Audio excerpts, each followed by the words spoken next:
거룩하신 하나님 아버지, 오늘도 하나님 말씀을 증거할 수 있도록 성령으로 역사하시고 인도해 주시니 감사합니다. 하나님 아버지, 오늘은 특별히 또한 우리 주님께서 영광을 받으신 그 의미를 기록된 말씀을 통해서 잘 깨닫고 증거할 수 있도록 역사하시되, 하나님 아버지, 진실로 요한복음 12장 12절로 16절 말씀을 통해서 우리 주님께서 하늘 보좌에 승천하셔서 영광 받으신 그 사실을 우리가 이 땅에서 기록된 말씀을 통해서 잘 깨닫고 아버지께 영광이요 많은 영혼을 주께로 인도할 수 있는 삶을 살게 하여 주시니 참으로 감사합니다. 끝까지 하나님 영감으로 충만케 하시고 말씀을 잘 대응할 수 있도록 성령으로 역사하시고 주관하여 주시옵소서. 감사드리며 예수 이름으로 기도했습니다. 아멘. 요한복음 12장 12절로 16절 말씀을 상고하겠습니다. 그 이튿날에는 명절에 온 큰 무리가 예수께서 예루살렘으로 오신다 함을 듣고 종려나무 가지를 가지고 맞으러 나가 외치되 호산나 찬송하리로다. 주의 이름으로 오시는 이 곧 이스라엘 왕이시오 하더라. 예수는 한 어린 아기를 만나서 타시니 이는 기록된 바 시온 따라 두려워 말라. 보라, 너희 왕이 나귀 새끼를 타고 오신다 함과 같더라. 제자들은 처음에 이 일을 깨닫지 못하였다가 예수께서 영광을 얻으신 후에야 이것이 예수께 대하여 기록된 것임을 사람들이 예수께 이같이 한 것인 줄 깨닫고 생각나더라. 아멘. 12절부터 16절까지 상고했습니다. 오늘 이 말씀을 통해서 요한복음 12장 12절로 16절 말씀을 통해서 영광을 얻으신 예수라는 이 주제로 말씀을 드리겠습니다. 하나님은 영원전 태초에 스스로 계실 때에 영광 중에 계신 분이십니다.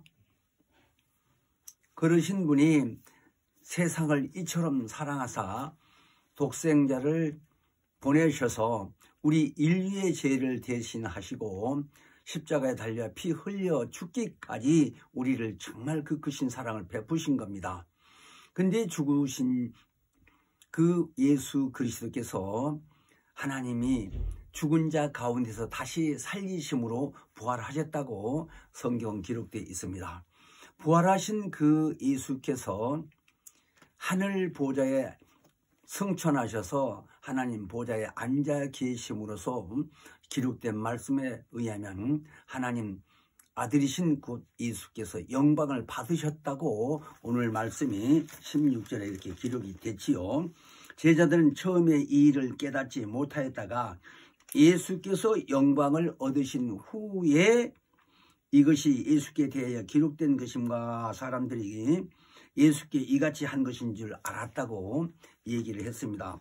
그러니까 오늘 본문 말씀을 통해서 보면은 12절부터 16절까지 상고를 했는데 명절 끝날에 큰 무리가 모여서 예수께서 예루살렘에 오신다는 말을 듣고 그들이 종려나무 가지를 가지고 나와서 예수를 맞으려 나온 그 이유가 기록된 성경에 보면 왜 그렇게 했느냐 하는 것을 말씀을 하셨는데 이스라엘 민족들이 구약 시대에 예수가 오시기 전 얘기죠.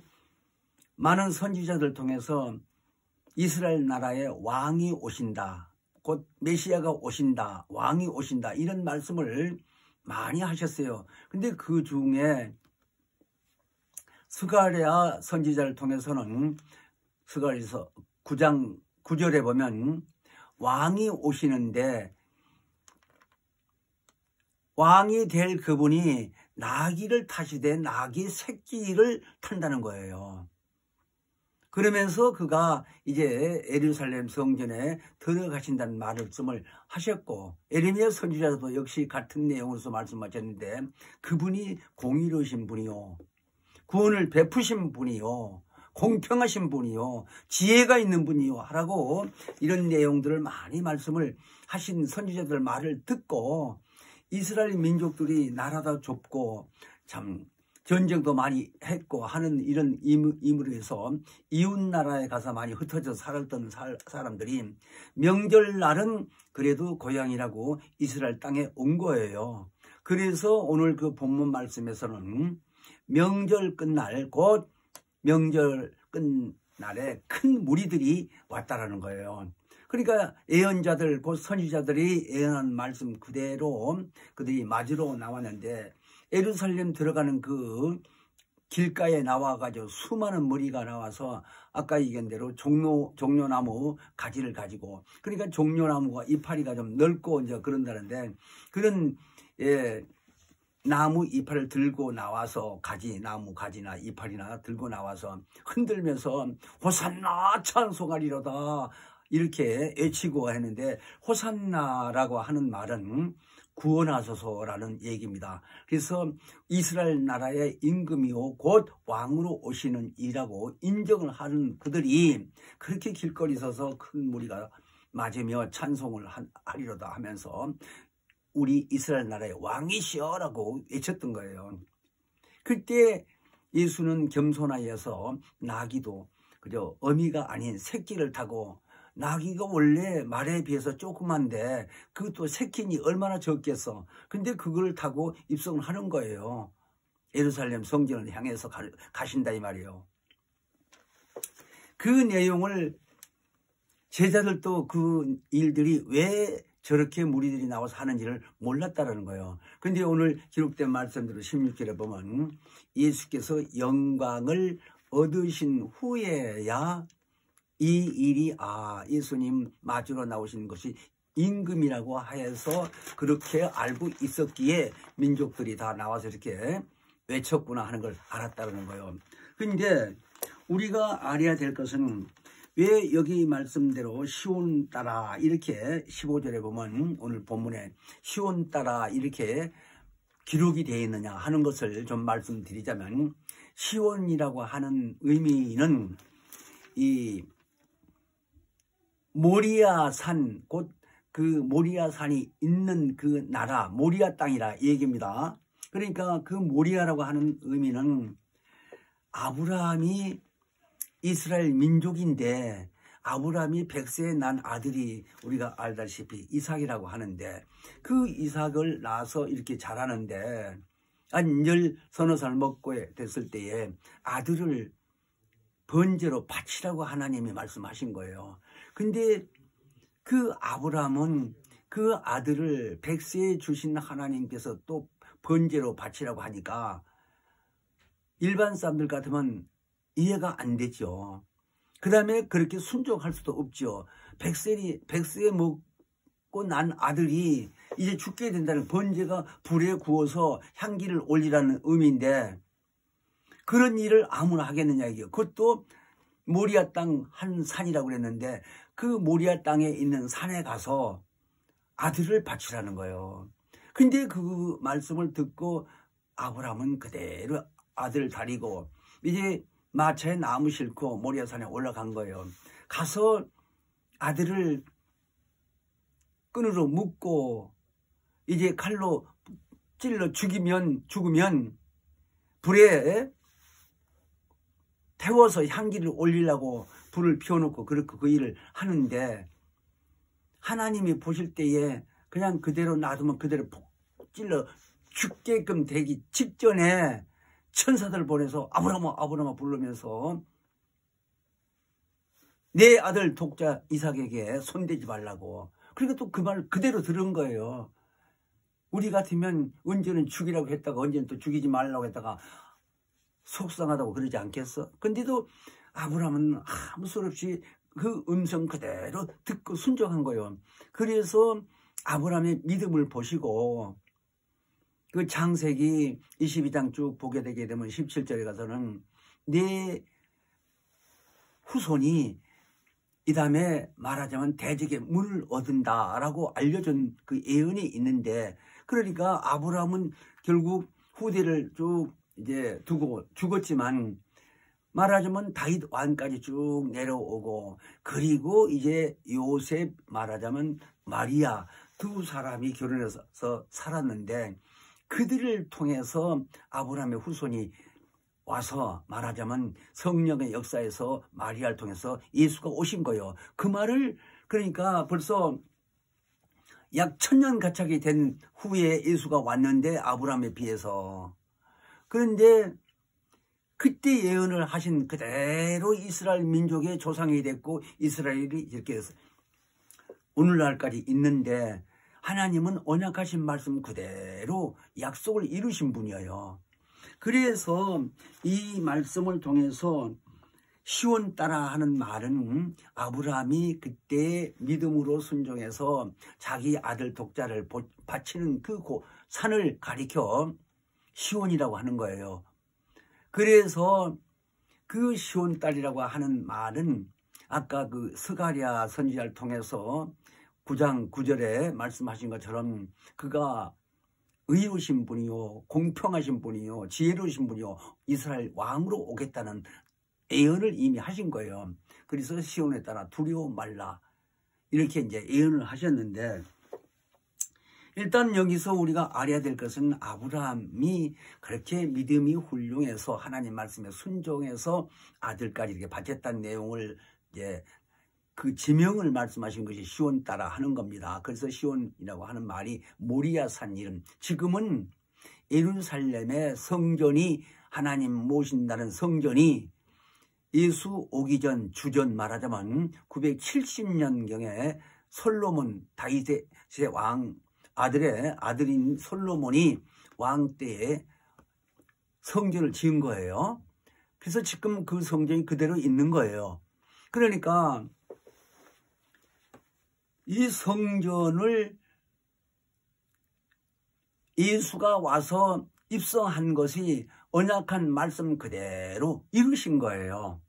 자, 그런데 우리가 이 말씀을 통해서 예수께서 영광을 얻으셨다라고 하는 그 의미가 우리에게 어떻게 해당이 되는지를 오늘 잘 알아야 될 것이 핵심인데, 16절에 말씀하신 것처럼 예수께서 영광을 얻으신 후에야 이것이 그렇게 예수께 대해서 나귀 타고 들어갈 때 이스라엘 민족들이 나와서 맞아서 호산나 찬송을 하고 외쳤구나 걸 알았다고 한 것처럼, 오늘날 우리에게는 예수가 이미 이 땅에 오셔서 십자가에서 달려 피 흘려 죽으신 후에 하나님께서 죽은 자 가운데서 부활시켜서 하늘 보좌에 가서 앉으신 것을 영광을 받으셨다라고 하신 거예요. 근데 그것을 우리는 지금 성령 시대에 살고 있기 때문에 이미 성령이 오심으로 인해서 예수가 거기서 보좌에서 영광 받았다는 걸 알 뿐만 아니라, 초대교회에서 보게 되면 제자들 비롯해서 120명이 성령을 받았는데, 그 성령 받은 그들이 목숨 내놓고 예수를 증거하신 거예요. 근데 사도행전에 가보면 스데반 집사라는 사람도 예수 증거다, 같은 동족인 이스라엘 민족들에게 돌에 맞아 숨진 내용이 사도행전 7장에 있는데, 이스라엘 사람들은 오늘까지도 오늘날도 예수를 안 믿는 거예요. 하나님을 섬긴다고 하는 의미지 그들이. 근데 그것도 성경에 보게 되면 로마서 11장 25절 이하에 보게 되면 이방인들이 충만한 사람들이 예수 믿고 구원받게 하기 위해서 그들을 완악하게 했다는 거예요. 이스라엘 민족들이 말하자면 예수를 못 믿게 하나님이 하시고 있다는 거예요. 하나님의 그 크신 사랑을 생각하면 얼마나 감사해요. 그렇지 아니었으면 우리는 구원도 못 받는 거예요. 하나님의 뜻이 아니었었다면.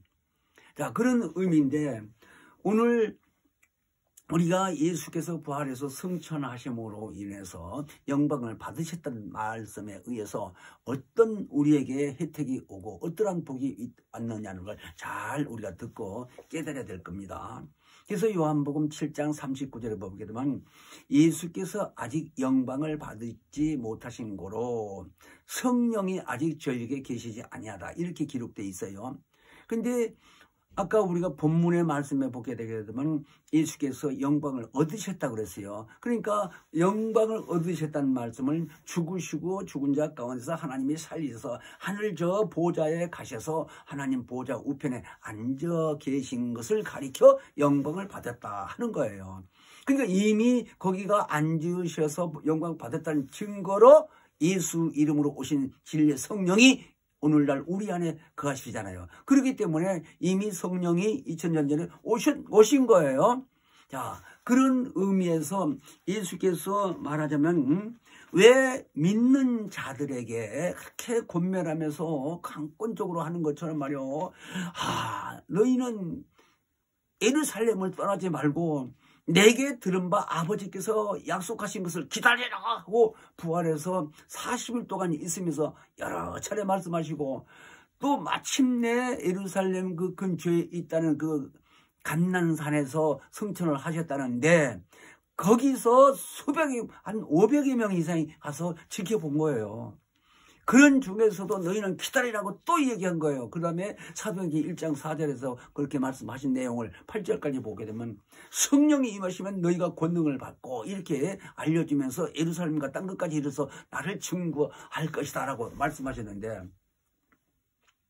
그 말씀을 들은 제자들부터 500여 명이 이제 예수가 성천하신 걸 지켜보시고 그리고 안 보일 때까지 지켜보시다가 계속 하늘을 쳐다보고 고개를 숙이고 이렇게 올려서 기다리고 쳐다보고 있으니까 흰옷 입은 두 사람들이 와서 왜 그 하늘로 올라가신 예수를 쳐다보고 있느냐. 너희가 본 그대로 다시 왕권을 가지고 오시겠다고 얘기를 했어요. 그런 소리를 듣고 이제 다 흩어져서 예루살렘 내려오고 간 사람 가고 이렇게 됐는데 일단 예수님이 부활해서 가시기 직전부터 가시기까지 얘기하기를 기다리라. 내 아버지께서 약속하신 것을 너희는 기다리라 하신 말씀이 무슨 말씀이냐면 사도의 행전 1장 4절로부터 쭉 8절까지 같은 그 내용이 기록되어 있는데 예수 오시기 이전에 이미 모세에게도 레위기 23장 16절을 쭉 보게 되게 되면 하신 말씀이 너희는 안식 후 이제 첫날부터 시작해서 7주간 그러니까 7주라고 써진 게 아니라 제7안식이라고 그런 거예요. 그러니까 안식일이 7번 돌아올 때까지 그러니까 7번도 돌아올 때까지면 일주일이 지금 7날이 됨으로써 7번이면 7, 7, 49, 49일이죠. 근데 그 이튿날까지 합 50일을 새 소재로 하나님께 드리라고 그렇게 기록된 말씀이 있어요. 그러니까 거기서 안식일이 7번 돌아올 때까지 49일 그 다음 날까지 포함해서 날짜를 계산하라고 하는 말을 계수하여 그랬어요. 그러니까 50일 되는 그날에 새 것으로 하나님께 드리라 하는 말을 새 소재라고 그랬어요. 그 당시에 제사를 지냈던 의미로서. 자, 그 말이 무슨 의미냐?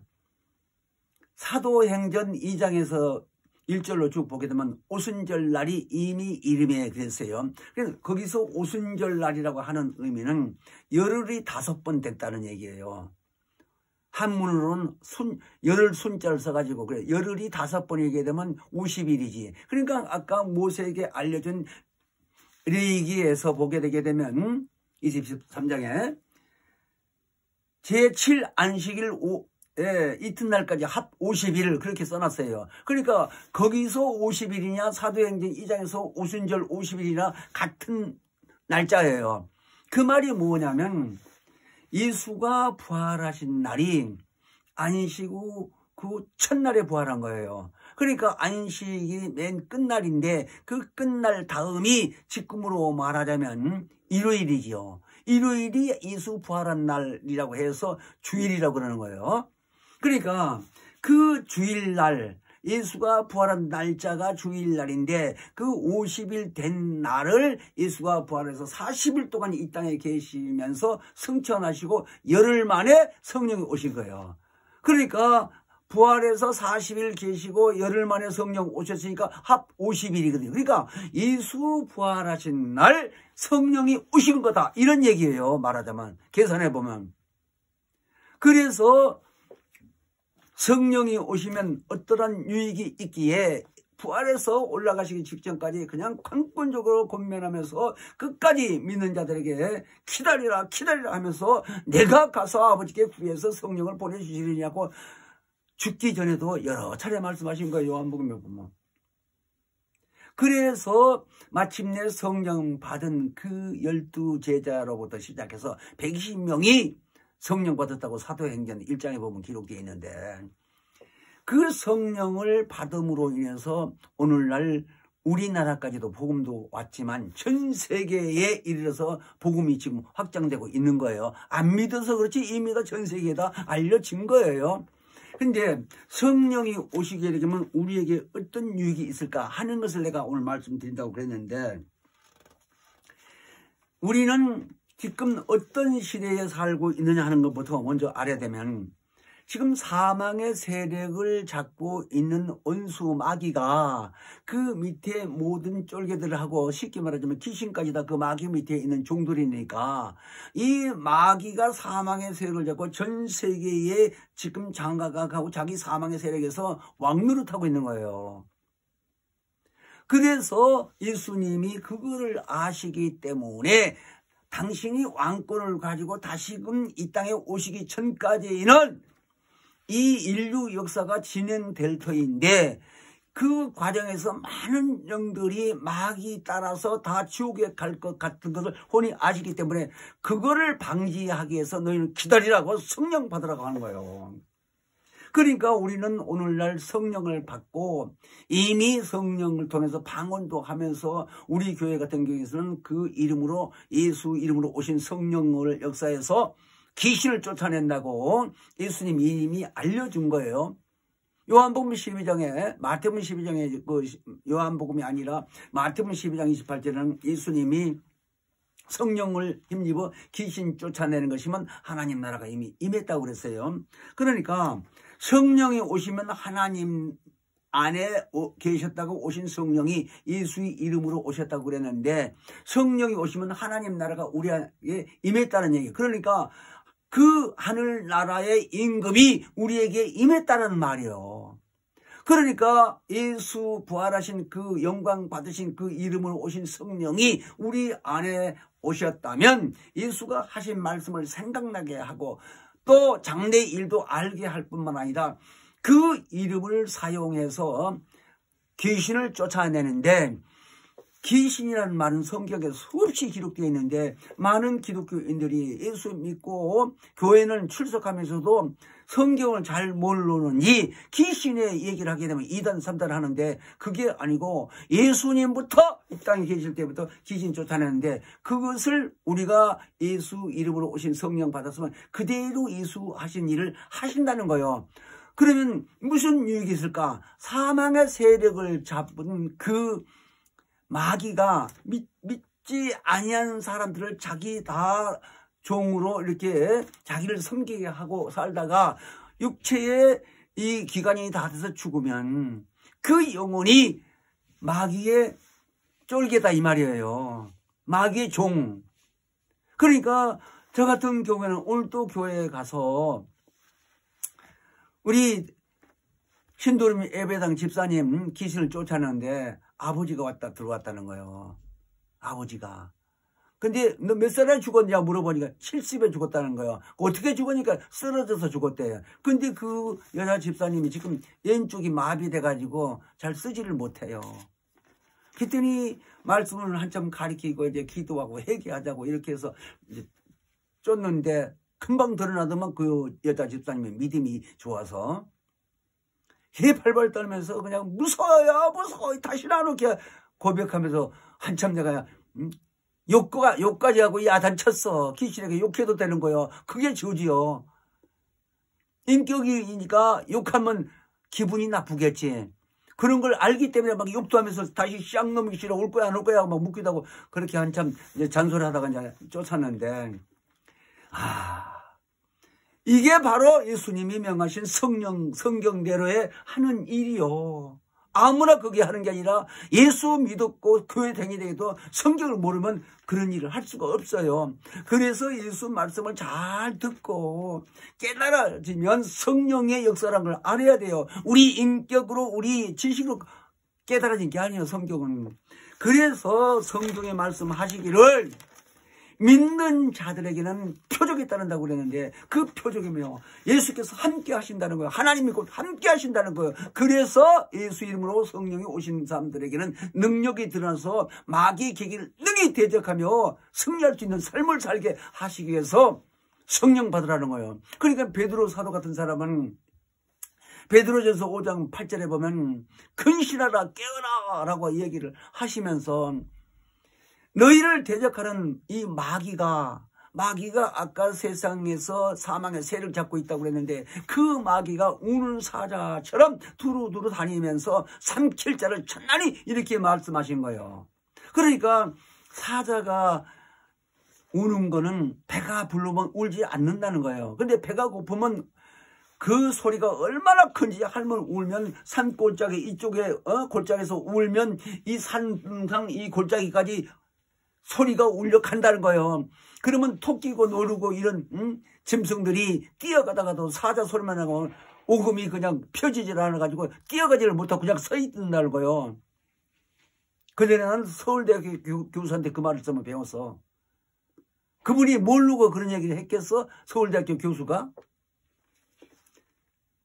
그런 것처럼 얼마나 사자가 무서우면 성경에 말씀하시기를 우는 사자같이 삼킬 자를 참으라고 두루 다니면서 행한다는 이 말씀을 잘 생각하면 우리 눈에 보이지를 아니해서 그렇지 지금 귀신의 존재가 얼마나 많냐 이거 세상에 살아있는 인구의 이 숫자보다 더 많다는 거예요.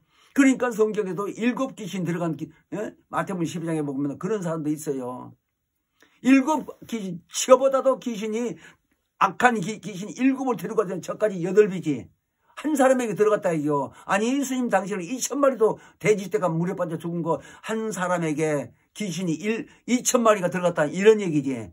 그 사람은 옷도 다 벗어버리고 뻘거벗고 사니까 동네에서 살 수 없으니까 공동물에서 혼자 사는 거예요. 근데 예수님 당시에 지나가다가 나사렛 예수여 하고 부르니까 예수님이 그 소리를 듣고 딱 멈춰서 데리고 오라고 데리고 오니까 예수님이 내 이름이 뭐냐고 물을 때 군대인이라고 그렇게 알리게 군대라고. 그러니까 군대라는 의미는 그 당시에 전쟁시대에 거기서 젊은 사람들이 많이 죽었다는데 그 귀신들이 그 사람한테 다 들어갔겠지. 그러니까 사람들이 쇠고랑을 묶어놔도 얼마나 힘이 센지 다 쇠고랑을 끊고 혼자 다닌다는 거예요. 그러니까 같이 동네 사람들하고 살 수 없는 거예요.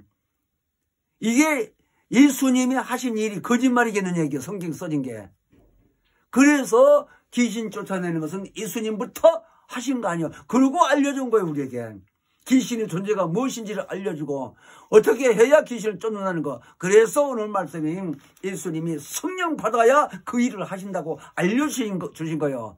그러니까 그분이 여기 오셔서 인류를 대속하시기 위해서 피 흘려 죽으셨다가 죽으신 지 사흘 만에 하나님이 살리셔서 보좌 우편에 가서 앉아있으신 것 자체를 영광 얻으셨다는 거예요. 오늘 요한복음 12장 16절에 그 의미로 영광을 우리가 받으셨는지 앉아 계시는지 우리는 보지도 못한 거 아니야 지금 이 땅에 살면서. 그러나 성령이 오심으로 인해서 하나님의 그 우편에 앉아 계시면서 영광 받았다는 걸 확신할 수 있지 않느냐 이거. 이런 말씀을 증거할 때마다 마음이 뜨거워져요. 이게 성령의 역사거든요. 기쁘고 담대함이 있고 또 말씀이 생각나게 되고 얼마나 감사해. 그러므로 우리는 이 땅에 살면서 예수님이 말씀하신 말씀을 참 유념해서 잘 귀담아 들어야 돼요.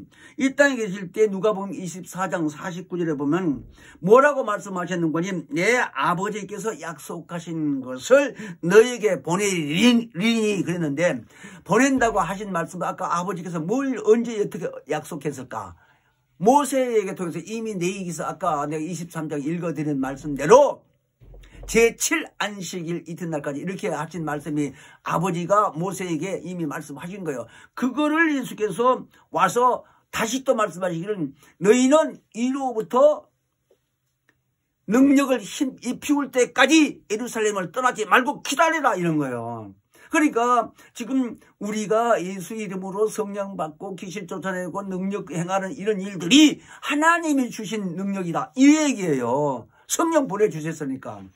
그래서 우리는 그 영광 받으신 예수께서 거기 영광 받았다는 걸 확신할 뿐만 아니라 그분이 보내주신 성령으로 인해서 우리는 이렇게 능력 있는 삶을 살 뿐만 아니라 그가 오신 것을 가리켜 우리에게 생명을 공급해 줬다는 거예요. 그러니까 생명이라고 하는 의미는 로마서 8장 2절에 보면 1절부터도 보면 이미 그러므로 그리스도 예수 안에 있는 자는 결코 정죄함이 없다고 그랬어요. 그러면서 하는 말이 2절에 이는 생명의 성령의 법이 죄와 사망의 법에서 우리를 해방하셨다는 거예요. 이 의미를 성령의 역사로서 깨달아져야 돼요. 뿐만 아니라 요한복음 1장 4절에도 그 안에 생명이 있었으니 이 생명은 사람들의 빛이라 그래서 같은 의미요.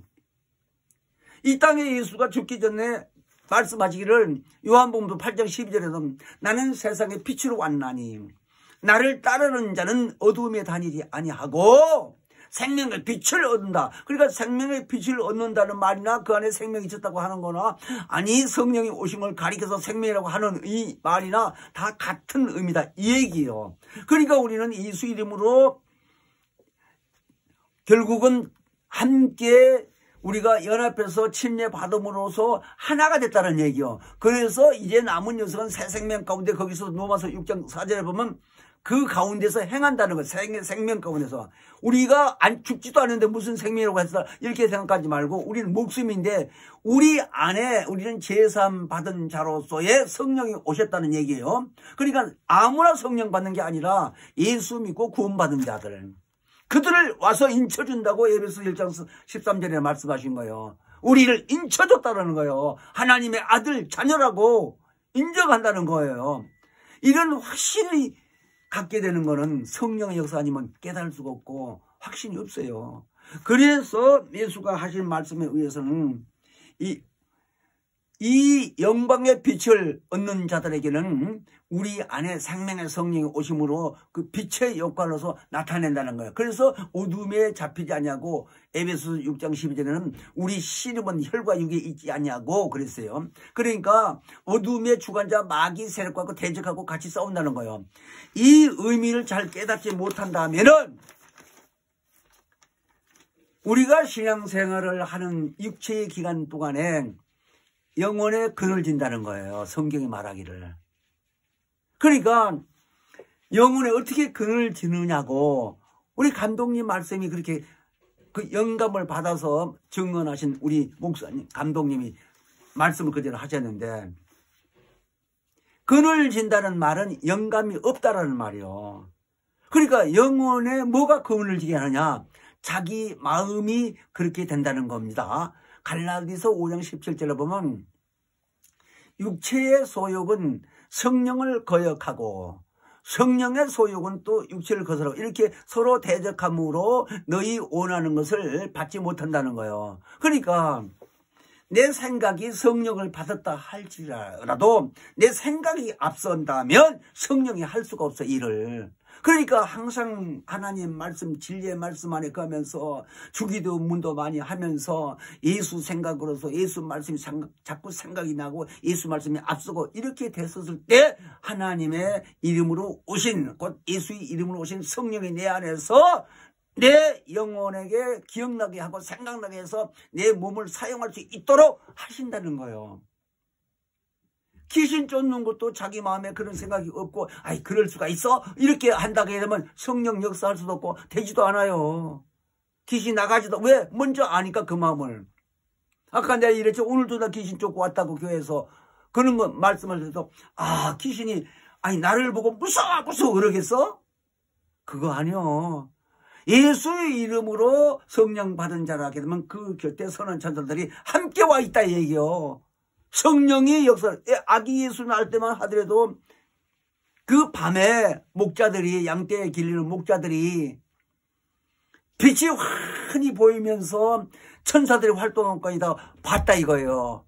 그때의 그 천사들이 하나님이 부리는 선한 천사들이 왕래에서 왔기 때문에 보인 거. 그것처럼 우리는 정말 이 땅에 사는 동안에 진리의 성령이 임하시면 능력이 드러날 뿐만 아니라 많은 이적과 표적이 함께 하신다는 것이 하나님의 생명이 우리 안에 있다는 걸 확실히 성령의 역사로 알게 된다는 거예요. 그렇게 아셔서 성령 안 받으신 분이라면 사모해서 꼭 회개기도 많이 하고 성령 받고 육체의 기간 동안에 예수 이름으로 능력 드러나는 삶을 살아야 첫째 부활에 간다 이 얘기입니다. 성령 받지 못하면 첫째 부활도 없어요. 가지도 못해요. 얼마나 억울하겠어. 예수는 똑같이 신앙생활을 믿으면서. 그래서 이 시간 기도할 때에 정말 우리는 이 땅에 사는 육체의 기간 동안에 충만한 삶을 살게 해달라고 예수에 한번 부르고 기도합니다. 예수여, 생명의 근원이 되신 거룩하신 하나님 아버지, 피 흘림이 없이 삶이 없다고 말씀하신 대로 주님의 거룩하신 보혈의 공덕을 힘입고 믿음으로 사는 우리들에게 진리의 성령으로 충만케 하시고 이 땅에 사는 육체의 기간 동안 의의 병기로 쓰임받게 하시고 하나님께만 영광 돌리시는 삶이 되게 하시니 참으로 감사옵나이다. 우리 모두가 다 능력 있는 삶을 살게 도와주시기를 간절히 빌며 예수 이름으로 기도하옵나이다. 아멘. 하늘에 계신 우리 아버지여, 이름이 거룩히 여김을 받으시며 나라 임하옵시며 뜻이 하늘에서 이룬 것 같이 땅에서도 이루어지이다. 오늘날 우리에게 일용할 양식을 주옵시고 우리가 우리에게 죄 지은 자를 사하여 준 것 같이 우리의 죄를 사하여 주옵시고 우리를 시험에 들게 하지 마옵시고 다만 악에서 구하옵소서. 나라와 권세와 영광이 아버지께 영원히 있사옵나이다. 아멘. 감사합니다.